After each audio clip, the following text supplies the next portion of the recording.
Joe Biden's betting on South Carolina for a win, but can he do that without key states like Iowa and New Hampshire, especially when in other critical states, the other frontrunners are nipping at his heels? And with our 4 more debates already scheduled throughout February, we should ask which matters more, Iowa or South Carolina? Joining us now to talk about the importance of all of the early states for the Democratic candidates is the Hill's editor-in-chief, Bob Cusack. Great to see you, sir. Hey, good to see you, Bob. All right, so it's interesting because, look, no one's saying that Biden won't win Iowa. He's making more of a push there, but I think, odds are that one of the other candidates may place first there, may place first in New Hampshire also.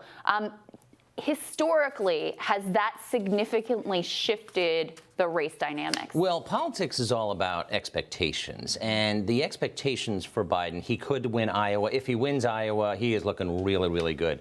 But he doesn't have super high expectations, and I think as we get closer to early February, the Biden campaign is going to be lowering expectations on Iowa. So the no malarkey tour, once that ends. Tour. Yes, that's right. So for Biden, his strength is in Nevada and South Carolina. Of course, things can change. Buttigieg really needs to do well in Iowa and New Hampshire because he's not doing that well in Nevada and South Carolina. So it's all about, remember, John McCain finished 4th in Iowa, and then he went on to win the nomination. And 4th was actually quite good. I think Iowa, someone you got to watch is Klobuchar. She's a distant 5th, but she is solidly in 5th.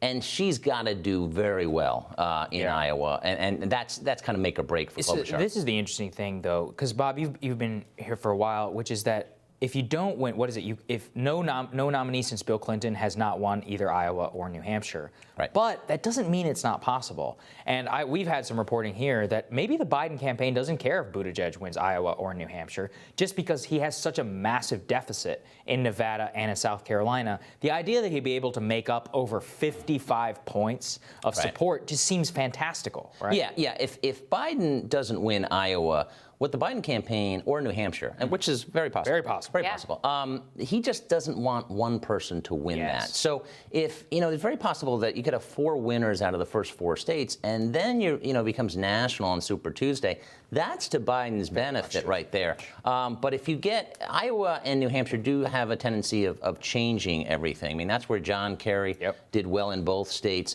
and then he went on to the nomination. So, and you have this fighting, and Reed Wilson did a very good story between Buttigieg and Warren, and he made a comparison, which I think is apt, to Dick Gephardt and Howard Dean. They went at each other, and that helped. And they basically knocked each other out. Right, and that helped Kerry. So that's, if you're fighting too much with one candidate, we saw that with Kamala Harris and Tulsi Gabbard, and it didn't help Harris. So I think, though, that if you look at it, expectation, Bernie Sanders is very consistent in these states. Elizabeth Warren, fairly consistent, but doesn't look at this time to be leading any of those states. At the same time as, when you talk about delegates, though, this could go on forever because you're going to get different candidates getting a fair amount of delegates. Yeah, I mean, I think the best case scenario for Biden, obviously, is that he wins. I think if he wins one of Iowa or New Hampshire, I think he'll be the nominee. The worst case scenario for him, based on their current coalitions and durability of those coalitions and appeal to diverse minority groups, I think the worst case scenario for Biden is that Bernie wins both Iowa and New Hampshire. Yes. Then you have a potentially different game laid out. And I will say, we can throw the latest South Carolina poll up. This is an outlier, let's just be clear, and it has a sizable margin of error. I think it's like 4-point-something%. It is a Post and Courier poll. But this is the narrowest that we've seen the race in South Carolina be, and this represents a 7-point jump up in the polls for Sanders. Biden has come down 3 points. This is really the first time we've seen South Carolina potentially in reach for anyone and not in blowout status for Biden. For Bernie, he is doing well among Hispanics, and that's why he's doing fairly well in Nevada, California. Remember, he almost won Iowa against Hillary Clinton. He killed her in New Hampshire. So, and that's kind of his backyard, as it is for Elizabeth Warren. So some have said it's kind of a must-win for both of them.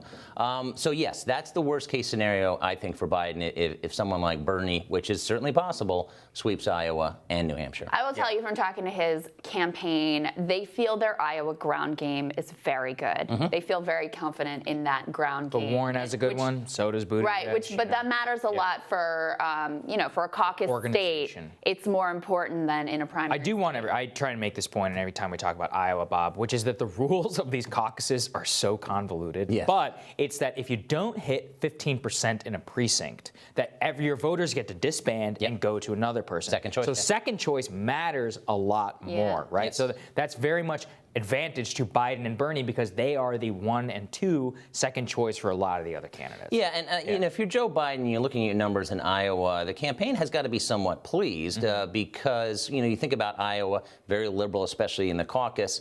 Obama won it remember, Hillary Clinton finished third in Iowa, and John Edwards was second. Yes. I forgot that. You know, he's hanging around. He's hanging around even though he hasn't had a real strong debate performance. Or ground game. Or money. Yes. So overall, you know, they have to be fairly pleased. But listen, if Buttigieg, I think, has to win one of the 2 early states. You know, if he doesn't win one of those 2 early states, I think he's got to. I think any of both if he really wants to. That's my view too. I really think any of them that wants to challenge Biden have to take both of them to have a real path to shifting that. Because as things stand today, Biden will be the nominee. That's just going into Super Tuesday. He leads in Texas.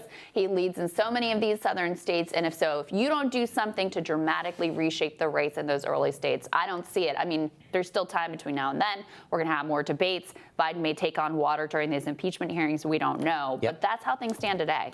Yeah, I think, listen, it is something that, again, Biden, I've always said, is among the front runners. He's not a clear front runner, but if you had to pick one, you look at his numbers, despite all these factors that we've talked about, some gaps from here or there, he's right there. He's right there. And everyone has been predicting his fall for months, and it hasn't happened. No, it hasn't. Happened. All right. Thank you, Bob. Very Really durable. appreciate it. Thank you, Bob. We'll have more Rising for you after this.